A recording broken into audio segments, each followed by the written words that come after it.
Hello，大家好，又歡迎，又翻，又歡迎大家翻嚟咧！我哋夢想層層疊之人生續集嘅第18集啦，咁已經做咗18集都好長一段時間啦。咁我係今日嘅主持人 Elsa，咁我咧相信咧每一位創業者咧，其實當初咧開始創業嘅時候咧，都有一份夢想啦，亦都一份對生活改變嘅渴望啦，先至會願意踏出創業嘅呢一步嘅。咁但係好不容易開始咗創業之後咧，咁先至會可能會發現到咧，其實遇到嘅困難咧，係比我哋即係預期當中咧係更加大嘅挑戰啦咁樣。咁今集咧，我哋就一齊去傾下啦。咁當我哋創業嘅熱情退去咗之後咧，咁啊有啲現實嘅事情出現咗啦。咁我哋會喺呢個過程遇到咧4大嘅迷思，咁我想同大家一齊咧分享下我哋當中點樣去成長啦、突破同埋有啲乜嘢嘅反思喎。咁其實第一個迷思咧，我自己都曾經經歷過，亦都係經歷緊啦，就係當我哋做網絡創業嘅初期啦，其實都唔定只係網絡創業，任何創業都係啦。咁喺頭嗰幾個月，甚至係半年呢咁短嘅時間入邊咧，我哋可能已經覺得自己好努力啦，我已經日日都出 post 㗎啦，我已經跟住 training 去做㗎啦，點解我都仲未有，即係收入都唔穩定啊，甚至乎都未有收入咧咁樣喎。咁呢個時候咧，其實個腦就會諗，係咪我做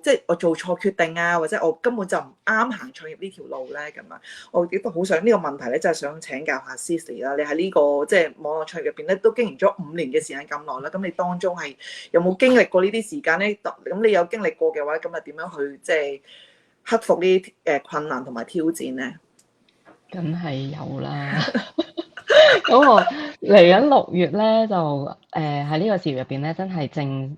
整5年啦。咁其實咧嗯喺呢個事業入邊，我自己咧，如果同團隊一個平均咁樣發展嘅速度嚟睇咧，我係比較慢嗰個嚟嘅。嗯咁所以其實我都經歷過頭先 Elsa 講嗰段好長好長嘅自我懷疑，究竟我適唔適合咧？究竟我係嗯咪真係咁差咧？係嗯咪真係因為我人嘅問題，所以我一路都冇成績咧？咁樣即係會有好多好多呢啲咁樣嘅懷疑。咁我自己開頭嘅時候咧，其實係一路都覺得我已經好努力啦。我好似頭先 Elsa 咁講，每日都出 post 啦，日日都去寫嘢啦，跟住又跟住個 training 啦，日日都睇 training 啦。點解我見到人哋可能2、3個月就開始有成績，但係自己乜嘢都冇咧？咁都會有好多呢啲咁樣嘅諗法嘅。咁後尾經營咗一段好長時間之後咧，咁其實我開竅開得比較慢。咁我唯一好咧，就係點解到5年後我都仲係喺呢個事業入邊咧？就係因為我對自己入嚟呢個事業嗰度，我想攞嘅嘢我好清晰。我唯一嘅目標就係我想靠住一個事業可以唔使再返工。咁咧。咁就因為咧，我係即係將自己嗰個 why 咧係揸得好緊，咁所以咧我就一路我都冇放棄啦。咁但係咧，其實我5年之後咧，即係我自己睇翻而家好多做緊嘅事業夥伴或者一啲即係想去創業啊，試過好多唔同嘢嘅朋友咧，有一樣嘢我覺得好緊要嘅就係咧，雖然你努力都好，但係要睇下自己嗰個努力嘅方向究竟正唔正確啦。因為有陣時我哋可能一路係咁出蠻力咁樣，但係其實你係喺度打空氣嘅，咁就變咗其實你係唔會得到任何嘢。咁我其實嗰陣時咧，我就係有一個咁樣嘅情況啦。咁我亦都試過咧，中間有一段好迷茫嘅時候咧，我唔知究竟我自己嘅方向係咩。咁所以我就會去參考好多其他好成功嘅事業夥伴啦，跟住咧就去模仿人哋，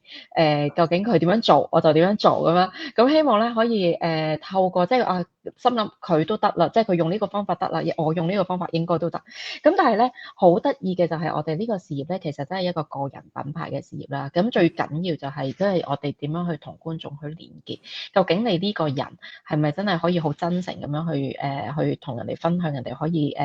體會到你當中嗰個價值觀啦，你點解要加入呢個事業嗰個原因啦？咁當人哋咧可以 click 到呢樣嘢咧，其實好多人都會願意咧去繼續追看啊，甚至乎係成為你嘅夥伴。咁我當時就睇唔清楚呢一點，咁所以咧我亦都會去成日咁樣去模仿人咧，結果就越嚟令到自己咧個懷疑就更加深啦，因為佢咁樣嘅方法得，但係我咁樣嘅方法同樣嘅方法，但係唔得喎，咁樣就更加咧喺度循環地不停咁樣內耗。咁我點樣喺呢個漩渦入邊走翻出嚟咧？其實真係好感恩，因為我哋呢個事業入邊有一個好大嘅 community 啦。咁亦都每個人都有自己嘅mentor 同埋自己嘅教練。咁我個教練咧就好好嘅，即係佢會真係你有啲咩問題棘住啊，咁佢真係會去同你去傾啦，同埋會俾方向你，你可以點樣去做。咁但係最重要一樣嘢就係咧，人哋俾方向還俾方向，最緊要都係自己要有一個開放嘅心，即係 be coachable 啊。人哋俾意見嘅時候，真係會願意去嘗試。我初初入嚟嘅時候，我犯咗一個好大好大嘅錯咧，就係無論人哋俾咩意見我第一樣嘢就係話唔得嘅，唔係咁樣嘅，即係我自己有一個好強嘅信念，就係我嗰套係得咁樣。咁結果就係用錯方法咯，因為自己覺得得嗰套其實就係一個錯嘅方法啊嘛。咁結果我就都經過一段頗長嘅時間啦，先至慢慢咁樣去開竅。咁當我真係去嘗試唔同嘅方法，去真係去俾自己多啲機會去即係有多啲 exposure 嘅時候咧，咁就會比較容易揾到一條真係去適合自己嘅路。咁同埋創業真係一條永遠學習嘅路啦。咁所以我哋點樣要去克服咧？其實真係要永遠都保持一個學習嘅心。當我哋有一個學習嘅心咧，我哋就比較容易去 take 到人哋嘅意見，然之後咧就可以將佢內化變成一啲自己嘅嘢，再運用出嚟咁樣。係，Cici 真係講得好，因為雖然 Cici 咧唔係我哋即係直屬嘅教練咧，但係其實喺好多次我哋嘅即係Go Live 啦，或者係我哋私底下嘅做一啲 project 咧，其實佢都即係俾好多嘅 hints 啦，俾好多嘅即係諗法我哋啦，教導我哋咧，其實喺個事業入邊咧，其實應該係要 be coachable 嘅，呢一樣嘢係非常之重要，即係願意去聆聽咧，即係有經驗嘅前輩同你分享，其實真係當中佢哋嘅道理喺入邊啦。咁頭先 Cici 都有講過啦，其實喺網絡場入邊咧，我哋就好似我哋嘅社群一樣啦。有啲人係跑得快，有啲人係跑得慢。咁但係當你見到人哋跑得快，好有成績嘅時候咧，其實你就會覺得個心其實有啲慌嘅。都嚇點解人哋都已經有成績啦，我自己都未有啦，咁就開始去參考啦，或者甚至乎模仿人哋啲廣告咧。其實我都試過嘅，咁就覺得啊，點解即係人哋得，咁我照板煮碗得一套應該都得啦。咁但係當然唔係咁容易啦。人哋得係人哋嗰個 personal branding 嘅特色啦。咁同你自己咧都可能係有啲出入，有啲唔同嘅。所以就你佢直接去 copy 人哋嗰一套咧，其實係唔 work 嘅咁樣啦。咁我其實經營咗呢個事業幾年咧，其實我都有一啲體會嘅，就係覺得我哋一定要做真自己啦。即係因為呢個先至係我哋每個人嘅 personal branding 嘅核心嚟㗎嘛。即係我哋要真誠咧，其實先至會吸引到同我哋有相同價值觀嘅觀眾朋友啦，甚至乎係日後有機會成為呢個事業夥伴啦。咁所以真係好多謝 Cici 帶出咗呢個好重要嘅一個即係關鍵嘅點出嚟俾我哋觀眾朋友知道咧，亦都係即係同我哋分享好多啦。咁我都知道咧，阿 Holly 咧其實都係有即係呢兩個問題咧，其實都有啲經驗啦，都想同我哋分享一下啦。咁我都想聽下 Holly，其實你即係當初係點樣遇到啲挑戰嘅時候，點樣去解決呢個問題咧？係，其實講呢個自我懷疑呢個點，我都係遇過嘅咁樣。咁特別咧，我就冇特別好重複嗰個位啦。但係特別都想睇到就係話，我都係嘅，會去模仿啦咁樣。咁我覺得呢個事業嘅好處就係因為我哋有好多成功嘅經驗，佢哋嘅方式係點樣做，或者佢個 model 係點樣，俾我哋去參考。呢個係個好處嚟嘅。咁但係對於我覺得初期嘅創業嘅自己嚟講咧，因為太多好多嘢，咁一來自己未係好建立到自己嗰個定位啦，同埋信心，然後咧就好容易睇到，咦有啊 A， 咦佢呢方面又好好喎，又做下呢樣，跟住我咧就會做咗 A， 跟住又聽到咦 B 又有佢好嘅嘢喎，然之後我咧其實 A 咧又未試完或者未做完咧，我又好快轉咗去 B。我就喺度咧走嚟走去咁樣嘅，咁然後我就發覺係我覺得發覺係其實我哋係可以參考人哋，但係咧又點樣參考之中裡面，我覺得一個比較難拿捏或者平衡嘅位就係你又要揾到自己。係啦，即係呢個位就又冇辦法可以完全去copy 晒人哋，但係人哋有好嘅嘢又值得去學習，或者有一啲人哋嘅犯錯位又係一個好好提到我哋少啲踩咗喺呢啲地雷度咧，其實都係慳翻我哋好多時間。咁所以呢個事業嘅好處就真係喺呢個位，亦都係因為係不停咁 update 噶嘛。咁我哋嚟住全球各地嘅伙伴，佢哋嘅經驗係不停咁，我哋每個星期都可以去上呢個 training 啊，去聽啊，去吸收。咁我覺得係好跟得到而家個時代嘅節奏嘅咁樣啦。咁然後咧，我覺得點樣揾到個出路咧，就都真係一個過程啦。咁一個過程裡面，我點樣喺每一日嘅練習裡面，特別係個思維上啦 ，practice 翻自己係點樣去清楚翻自己嘅創業嘅積極思維係點樣，係每一日去練習嘅。咁當然好重要，都係要好知自己嘅 why，為咗乜嘢而做啦，或者希望我日後嘅理想生活係做啲咩啦。其實我同 Cecily 嗰時，我都真係唔想翻工嘅，所以咧，我想分享最近前日有個朋友打嚟啊，咁佢咧又係移民喎，咁啊跟住佢就一嚟到步咧就即刻揾工，咁然後佢講咗啲説話，我都俾佢觸動到，因為佢講佢都冇，佢覺得佢自己冇辦法嚟到要環境要揾食，咁冇計啦，一定要打工嘅，好無奈。跟住佢又係有2個小朋友有家庭，咁但係為咗份工又冇時間陪到小朋友啦咁樣。咁我就從佢嘅經驗裡面更加確切到點解我去做，我都話俾佢聽點解我做呢個事業。我背後係因為我覺得生活係要有選擇權。我今日係特別係好想同觀眾分享，我今日係特別係呢個位咧，真係揾到呢個位，我就覺得係一個我好想要嘅嘢，不論係工作好或者你做其他嘢又好啦。我覺得當我哋能夠揾到生活，你能夠有選擇嘅時候咧，我覺得會減輕咗好多人嘅內心嘅一啲沮喪啊。係啦，咁就算辛苦極，你都會知道你係有選擇地去辛苦或者去努力嘅一啲嘢，係你願意或者心甘情願去獲得嘅。咁我覺得呢一份嘅滿足感咧，就真係唔係人哋可以攞得到啦。咁所以其實個創業過程係真係慢慢去揾翻自己嘅，係啦。咁但係離唔開個做法就係要每一日。透過我哋出 post， 雖然係好沮喪，即係覺得咦冇乜人 like， 冇 follow， 好短期啦，即係睇嗰啲好短期，咦好似 like 嚟 like 佢都係同行啦咁樣。咁但係咧，當我放翻遠去睇翻我自己，我要啲乜嘢嘅時候，我拉翻褲，其實我唔係淨係睇呢1-2個月或者呢1-2日有幾多個 like 噶嘛。其實我知我係睇我2-3年，我希望我5年後我嘅生活係點，我希望我帶啲咩價值俾觀眾朋友你哋。當我去咁樣拉去睇嘅時候，我就冇咁在意去短期上嘅反應係點啦。咁但係當然我都會睇住個短期反應，再去調節翻。其實我係喺邊啲位上面可以更加能夠即係同觀眾你哋即係去睇到你哋嘅需要，或者你哋睇到我其實我係咪適合你哋，或者你覺得係咪呢一個可以吸引到你哋嘅人咧？咁呢個我覺得都係我會去再去學習嘅位咯。咁但係我都好感恩呢個事業係有好多我哋嘅團隊啊、教練、導師啊、伙伴你哋一齊同行咧，係幫到由一個自我懷疑、負面嘅思維係真係訓練到㗎。即係唔好睇小自己。雖然有時可能覺得我好負面啦，我都冇乜能力，其實原來思維係可以訓練嘅。所以各位觀眾，我哋係可以改變我哋嘅腦嘅。好，我分享到咁多，好多謝 Holly 嘅分享嘅，真係你講得好啱。其實好多時候咧，我哋真係習慣將自己個目標咧放得太近，尤其是喺創業上面啦，即係好着眼淨係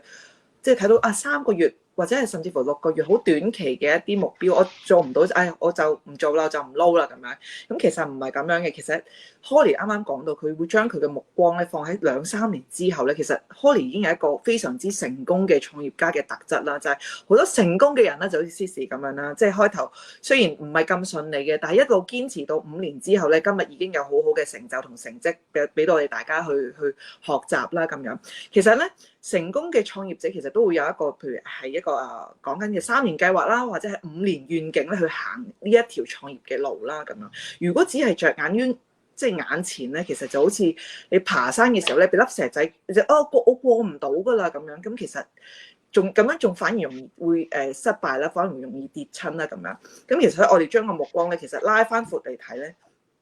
條路咧就其實冇咁難行嘅，只要我哋堅持落去咧就一定得㗎啦。咁第四樣嘢咧，我想分享下啦，就係即係俾自己太多限制啦咁樣。其實咧，大家如果有記得嘅話咧，咁其實我咧係有2個小朋友嘅，咁我一個哥哥啦就差唔多6歲啦，咁妹妹就差唔多1歲半啦咁樣。咁開頭咧做經營網絡創業嘅時候咧，就仲未有妹妹嘅，咁嘅哥哥個時候啱啱開始返學咧，就覺得啊，終於可以甩身啦，好〜有多啲時間咧，係可以即係自己做即係網絡事業嘅上面嘅 training 啊，或者係即係學習一啲嘢啦咁樣。咁但係好快之後咧，就有咗妹妹啦。咁樣妹妹其實好細個咧，其實最黐身嘅，即係乜嘢嘢都要理啦咁啊。咁其實呢一個過程入邊咧，我俾自己其實好多藉口嘅，即係所以成日都會覺得係因為係小朋友咯，即係家庭咯，即係照顧完哥哥，跟住又要照顧妹妹，其實我都冇乜時間㗎啦。咁樣我淨係可以用到嘅時間咧，一係就係倒塌撳咗佢哋未起身嘅時候咧，就同啲事業夥伴去開會啦，去啲學習營嗰度去吸收啲知識啊、經驗咁樣啦。一係咧就好似而家咁樣啦，等佢哋瞓晒覺嘅時候咧，咁我先至可以好安心、好亦都好開心啦，同你哋大家 go live 去分享一啲我自己嘅諗法咁樣嘅。咁其實好多時候咧，我都係俾好多藉口就係，我冇時間啦，小朋友仲細啊，真係好難可以即係有好大嘅空間時間去發展我嘅事業啊。咁其實呢啲通通都係藉口啦。咁我哋都唔可以即係俾即係呢啲藉口去成為自己最大嘅絆腳石咯。咁樣其實最大嘅障礙咧，我覺得係唔係資源啊，即係唔係你有幾多時間，你有幾多資源去做呢一樣嘢，而係你個心態上，你願唔願意去做，你願唔願意去改變咯。咁其實我哋好多時候都會以為我自己唔夠叻啦，唔夠好啊，唔夠時間，好多任何嘅藉口你諗得出嘅，總之就都掉晒佢啦，唔好嘅呢啲嘢，個信念唔夠都唔好啦咁樣。其實而家都係學因為之前早2個禮拜咧，可能都同我哋做咗一個即係 meditation 啊，即係去平，即係好靜心去諗自己其實想要嘅方向係乜嘢啦。其實每一日花少少時間去諗自己嘅目標係乜嘢，其實我覺得係加強自己嘅信念喺呢個事業入邊咧，其實都係相當之重要嘅一件事嚟嘅喎。咁今日咧真係非常之多謝我哋2位嘅事業夥伴咧，同我哋一齊分享啦。咁我哋分享咗我哋有嘅4大迷思啦，每一樣咧我相信都係無論係即係創業嘅媽媽啦，或者係想要創業嘅你哋咧，都可以知道一啲其實創業雖然咧係睇落去好似好自由嘅一件事，但當中遇到嘅挑戰咧，我哋都係需要去解決、去面對嘅。咁所以咧，我想鼓勵大家咧，其實唔完美咧就唔代表失敗，行得唔快咧，亦都唔代表冇進步喎。所以只要我哋仍然係堅持努力去學習嘅話咧，其實我哋一定會見到自己嘅成長嘅。咁所以大家一齊加油啦！咁今日咧，我想再去補充一點，因為其實咧其實我哋頭先所講嗰啲迷思咧，會發覺到最尾源於最後咧，其實都係從我哋嗰個 why 去出發，即係我哋點解要做呢件事。咁所以如果有睇到呢度嘅朋友咧，其實都好想邀請大家真係去諗一諗，其實我哋好多時我哋去為即係去做嘢啊，或者為家庭努力咧，好多時我哋嗰個重心係向外嘅，即係我要為邊個做啲乜，但係我哋都嘗試去諗翻究竟我想成為一個點樣嘅人，我想要成就點樣嘅生活。因為當你為自己去打造一啲你想要嘅將來，當然我哋嘅將來一定係會有我哋最愛嘅人一齊喺埋一齊。咁當你係由自己咁樣去出發嘅時候咧，其實呢個真係唔係自私嘅，因為我哋要自己首先係 fulfill 咗先，跟住咧我哋先至可以有能力去供給更多去俾我哋身邊嘅人。咁所以大家都不妨即係諗下，究竟好似頭先阿 Elsa 分享話meditation， 其實真係要去面對自己去嘅內心，究竟我哋係想要一個點樣嘅生活咧？當你揾到呢一點之後咧，其實我哋所有講嘅迷思咧，都會可以好容易咁樣就去解決得到，即係你可以有一個 drive 去令到自己一直堅持落去。咁所以就希望大家共勉之。多謝 Cici 嘅分享啦，同埋鼓勵啦。咁唔知大家今日有冇發現到，淨係得我哋3個人嘅3缺1咧？因為我哋嘅 Becky 咧，佢呢個禮拜預告咗咧，佢非常之忙，咁先至提醒咗我，原來咧嚟緊呢個禮拜1係母親節啊！咁所以咧，佢做花店咧係非常之忙，亦都係相信即係逢年過節嘅做1-2個禮拜，佢都係即係訂單都係滿晒，所以佢嘅生意非常之好，亦都係非常之忙碌啦。咁所以咧，大家記得同媽咪講聲母親節快樂啊，同埋記得打電話俾媽咪啊。咁今日咧，我哋嘅時間咧就差唔多啦。咁我哋下個星期再同樣時間同你哋大家一齊夢想層層疊啦。咁今日時間係咁多，拜拜。拜拜。